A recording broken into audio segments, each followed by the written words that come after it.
Welcome back to the Webby and O'Neill channel. We're on the march to 100,000 subscribers, so if you haven't already, please subscribe and please press that like button. Today with us, we've got Paul Parker, Manchester United legend, and it's all about the transfers. I'm going to get straight into it with you, Paul.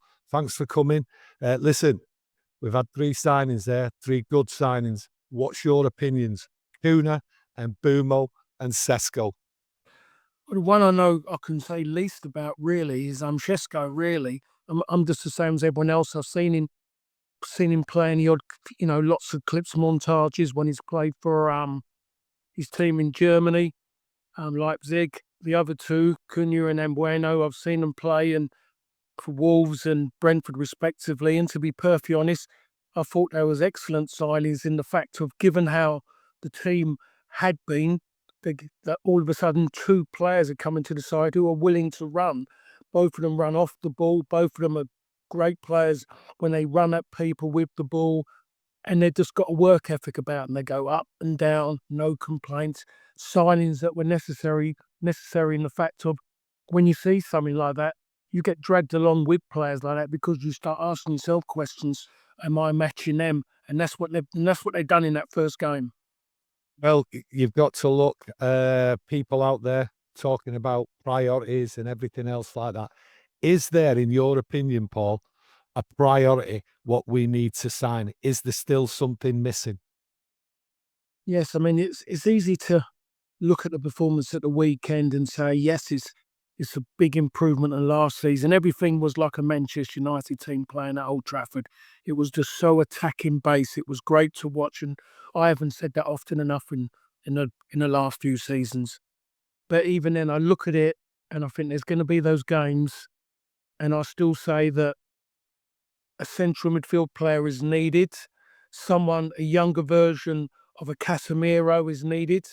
Something like that. Someone to steady the ship, to show a bit of discipline, which gets respected. And the most obvious one of all, which every Manchester United fan will say, is a goalkeeper. A goalkeeper breeds confidence throughout the other 9 outfield players. When you've got that belief that someone can keep you in a game after you've been dominating the game, and you've got a goalkeeper who can do that, it makes such a difference. I had 5 years with Peter Schmeichel, and that's exactly what Manchester United have been about. And then you can talk about Edwin van der Sar as well.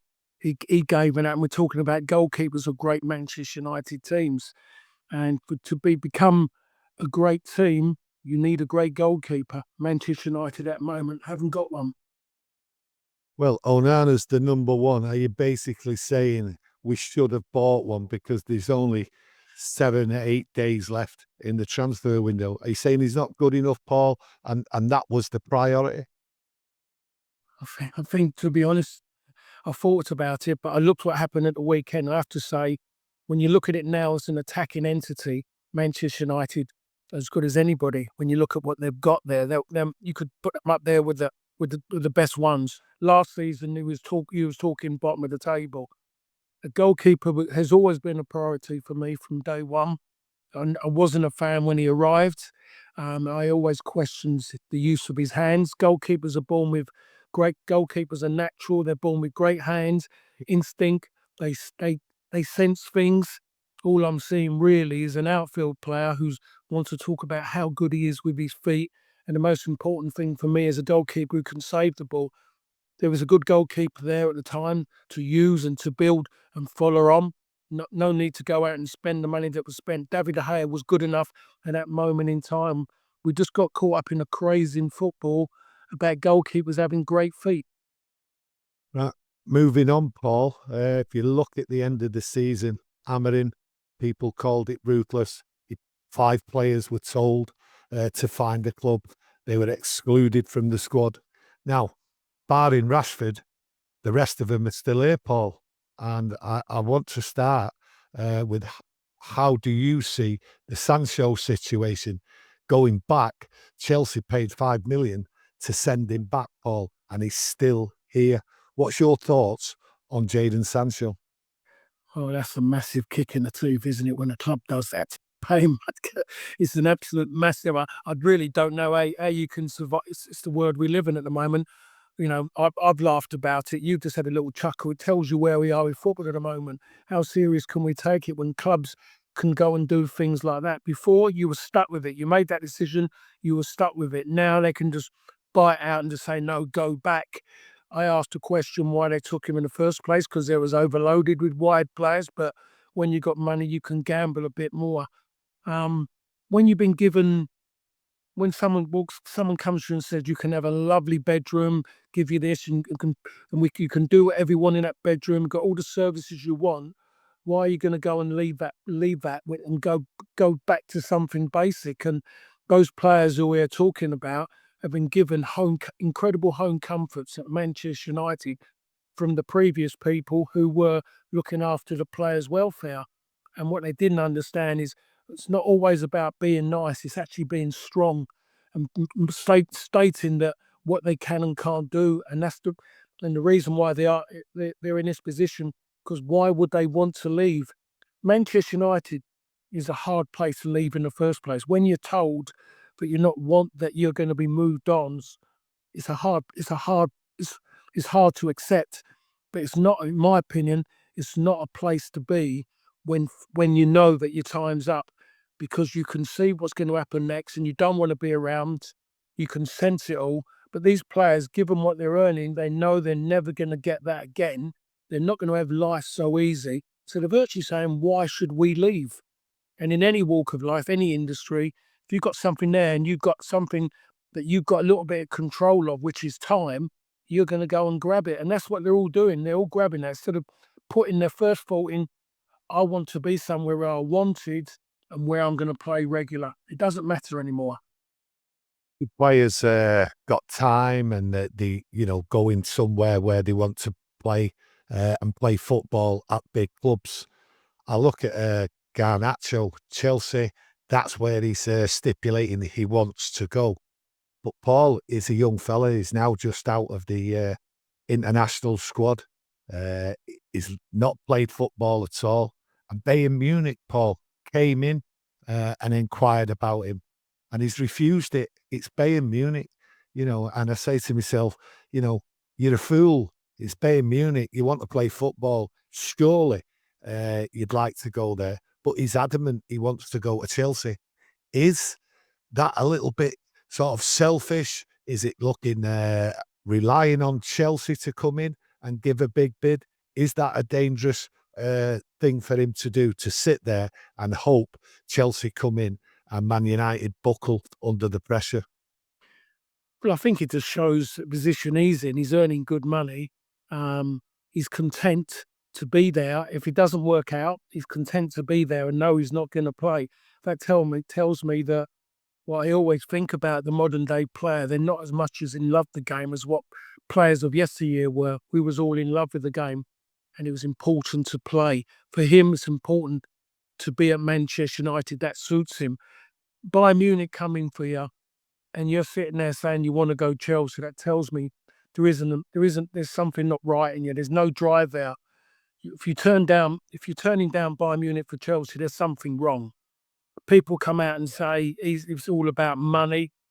It most probably is in a way, but you just don't turn down the Bayern Munich as far as I'm concerned. Doesn't matter what club it is. If it was Real Madrid or something like that, maybe I'd go, well, yeah, because of Latin and I'm thinking of him, but you just don't go and do it. Now maybe his agent has got this deal already sorted out with Chelsea. You get him here for X amount and this is what we're going to pay him. Then that's mostly what he's sitting and waiting for. But at the end of the day, he's going to be totally. If he's at Old Trafford in 8 days' time, then he's going to look an absolute idiot walking around that training ground. Well, you look at Anthony, another player there, was out at Real Betis, played well by all accounts at Real Betis. Another player who's adamant he wants to go nowhere but Real Betis. He's just choosing the easy option. Is that a right analogy of Anthony? I want Real Betis.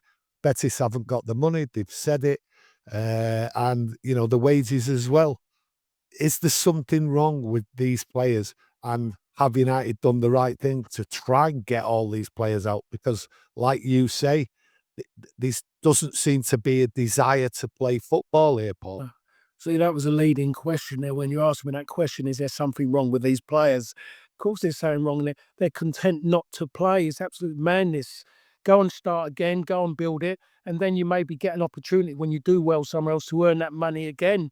Believe in your ability. I'll turn around and say, don't sit around somewhere where you're not wanted, where you can't mix with all the players that you'd want to be around because manager doesn't want you there. You're a sour apple. Don't want you in the barrel. I feel sorry in a way for Anthony. He's gone and done well. Betis, as you said, have got can't afford it. Are they sitting there hoping that United are going to do him a favour? I don't think Manchester United can do it. I'm one of them. I want all of them, the players that are not nicked, to go. So the new ones coming in are not going to get any bad vibes and fall into little traps. But you can't go around and be made to be easy to walk all over. They've done that for years. Everybody, not non-football people have walked over Manchester United and walked away with thousands and thousands of pounds because of naivety, greed maybe. But they can't allow these players to do it. So, if he's made his mind up, it doesn't go anywhere else. That puts off other clubs saying, well, it's not even worth going in there and embarrassing ourselves. Real Betis, who enjoyed having Anthony, he enjoyed it there. Sorry, it ain't going to happen. So he's just got to open himself up a bit and understand that there might be other clubs who want you, but it might not be in Spain where you enjoyed yourself. We spoke a few months ago, Paul, about Marcus Rashford. You did say he only had himself to blame. He's at Barcelona, somewhere I and many, many other United fans never thought he'd get there. What's your opinion on him getting to Barcelona? Well, I'm a skeptic about football today. Before and up until, just in the last few years or so, football was about football.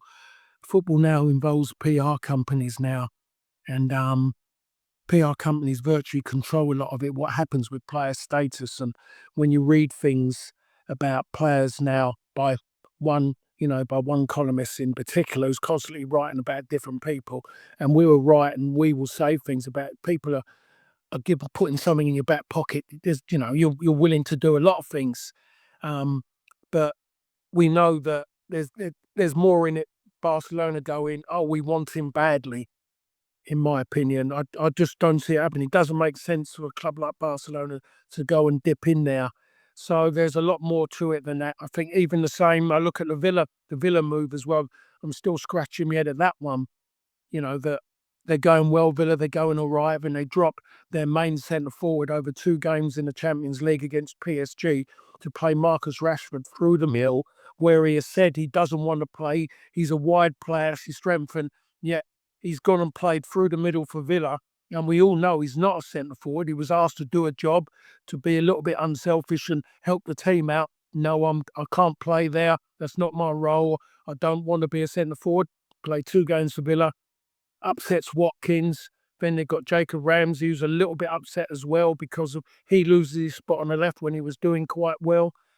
I just think a lot of it, I think PR companies and the involvement of a lot of businesses in football, the people who run it, are managers getting the final say on what they do when they pick their team. I think that's a little bit changed now. Yeah, well, talking about managers, you've had a good look now, Paul, at Ruben Amorim. What's your overall thoughts on how you see Ruben Amorim, what he's had to deal with, and going forward for Ruben Amorim? What's the challenges for him? I think he's gone in there and he's asked. I think he was left. I think he was left paddling in the water a little bit last season. I think he was let down last season, really let down. If he'd have walked away, and I said it on numerous occasions, I don't believe anyone would have blamed him if he'd have walked away, because I think he was let down, badly let down, and what he had to work with.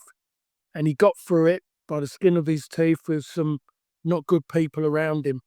I think he's gone in there, he shouted what he wants to do, and I think he now, in a certain way, just might be managing, which football needs. Football needs people to manage and to make decisions, and it doesn't matter how much you earn and how much you cost. I'm still the person in charge. That's what I had to play under throughout my career. So I'm looking at this season, what you said already to the players we talked about earlier.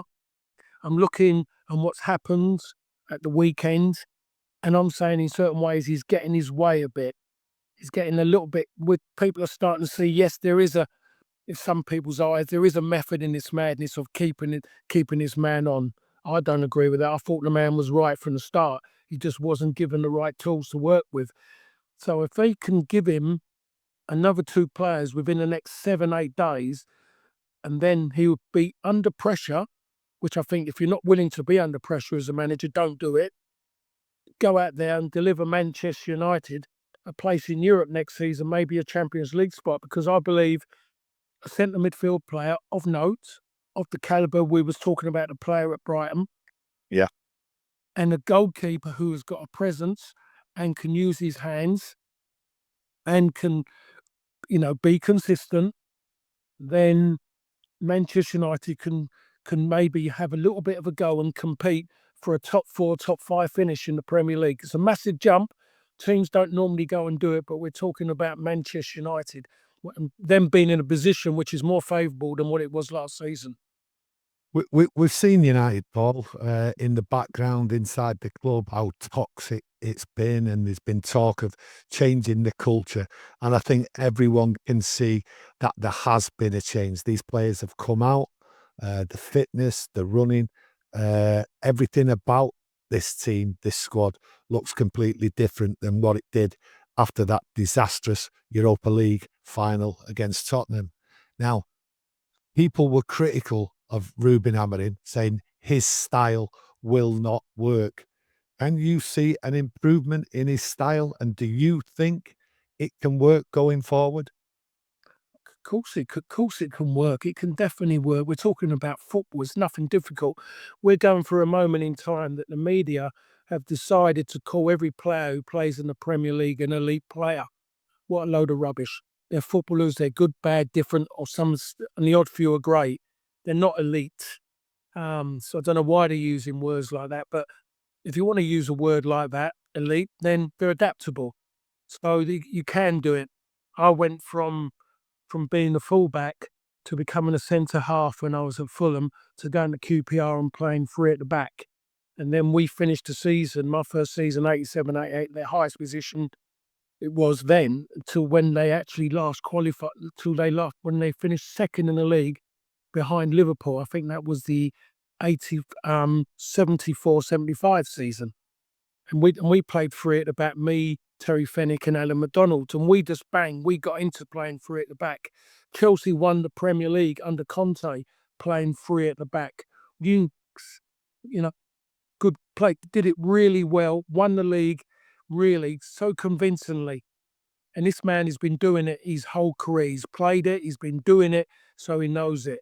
So I think now we have to understand football has changed immensely, and for the worst, in a greater portion of it, off the field.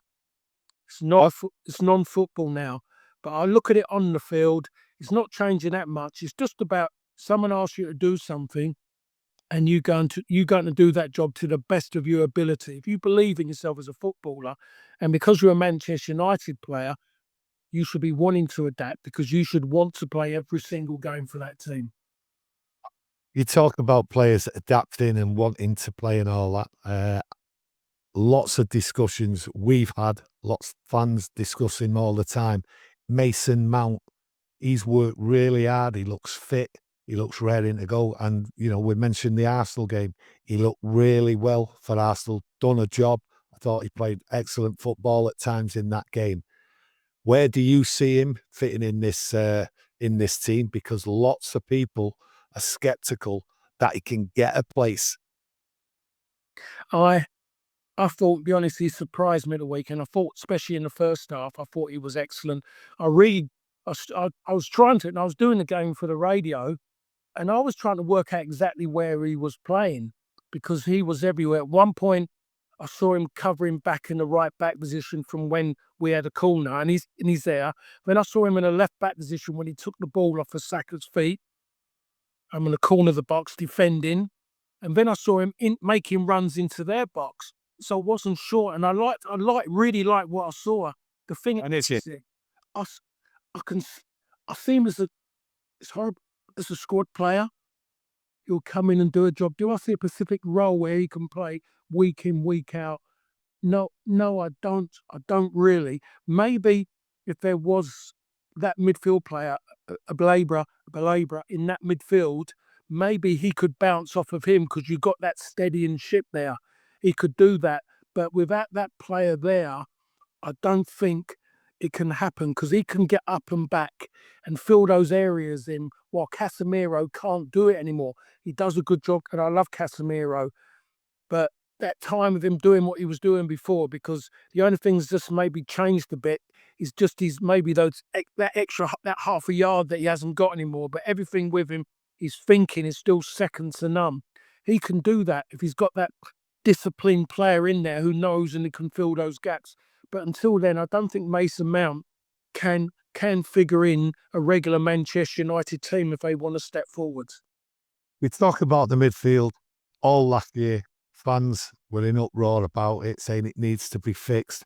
And it was the hole right through the middle in midfield. It's like teams, didn't matter what team it is, top team, bottom team, didn't matter. It seemed as though United was so open.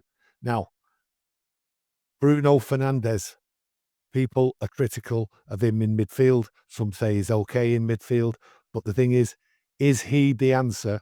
But it looks like Ruben Amorim is going to put in there continuously throughout the season. Is he the answer? Is that the right position for Bruno Fernandes? No, No. no, it's definitely at the moment in time. That's the Marmite moment, that one, when you talk about that, when you bring Bruno into it. I don't think really there's a grey area. I think it's a yes or no. My answer is no. I think he's done great for United when they've been through a bad patch, and he's the one who puts the cape on and he's the saviour. But I think if you're looking for someone to play in that midfield, I don't think it's him. I think there might be a place as one in if he wants to fight with Bueno and Cunha, there's one of them in there. Is the plate there's for him to fight with them, but even then he can't do that job as good as them because he's not as athletic as them. He's not a runner of the ball like them. He can't he can't run at people and beat them like the way they can beat them. So at the moment, the manager, if he was able to get that central midfield player that he's thriving for, then Bruno becomes really he's square peg. Well, if we don't get a midfielder, you know, you like Casemiro, but you know his faults. His speed, his legs aren't the same. You don't want Bruno in there. We've got big problems then, haven't we? If we don't bring in a midfielder, Paul, because it'll just be the same. Fans will be saying this. We've still got a hole in the midfield. He's not started it, and this is Ruben Amorim's problem, and he's not dealt with it, Paul. So going forward, it sounds as though, from your point of view, and lots of United fans' point of view, to be honest with you, Paul, that this midfield could be the undoing of Ruben. It could be. The thing about it, though, we have to remember now, we can't put everything on the manager. Back when I was playing and after I was playing, everything was on Sir Alex. It was about him, what he wanted. And then when you knew what he wanted, you knew, and you knew it was between him and the people above him. Now it's the people below Amorim. It's those people, the ones, he's telling them what he wants because he wants to win every single game. He wants the best, and he might be willing to take second and third. They've got to go and deliver it, or they've got to turn around and say, I'm sorry, enough's enough, that's what we can give you. And then the club, for the manager's sake, have got to say, we can't spend anymore. And everyone knows it's not the manager's fault. He's got to work with those people. Until such time, which it would never happen anyway, everyone's going to blame the manager because he never done this and never done that.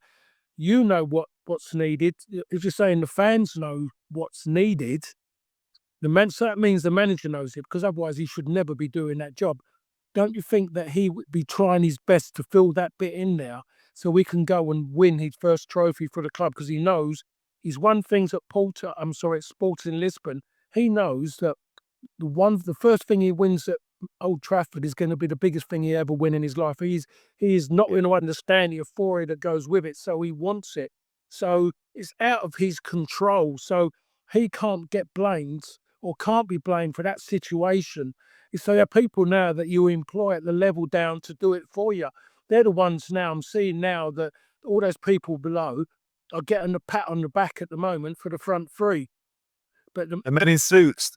yeah, the suits, yeah. They're getting a pat on the back, but all of a sudden they're getting a pat on the back for that. But Amorim's going to get the blame if they don't get a central midfielder player and teams start going through. The difference is, it's not going to be like last season. It won't be like last season because there's a guaranteed, you got the three up front, and then if you got hopefully on a regular basis, a Diallo on the right hand side as a wing back, you've got four there who will work up and back.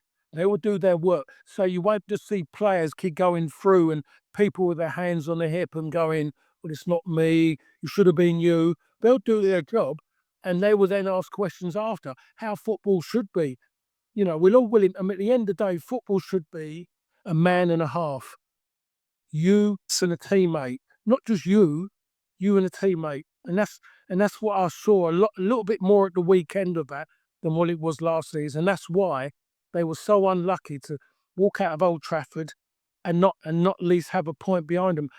When did that happen last season, by the way? When did Manchester United walk out of a stadium and you go, oh, we should have got something from there? And even when they did win the game, you're kind of going, oh, thank God for that. It's over and we got 3 points. Paul, I can't even remember the last time we won 2 games back to back. So, listen, it's been an absolute pleasure having you on, and we'd like to invite you back again in the future. So, right now, listen, everybody out there, Paul took his time out today, so thank him for that. And please subscribe to the channel and please press that like button. Thank you very much, Paul. It's been an absolute pleasure. No problem. Thank you.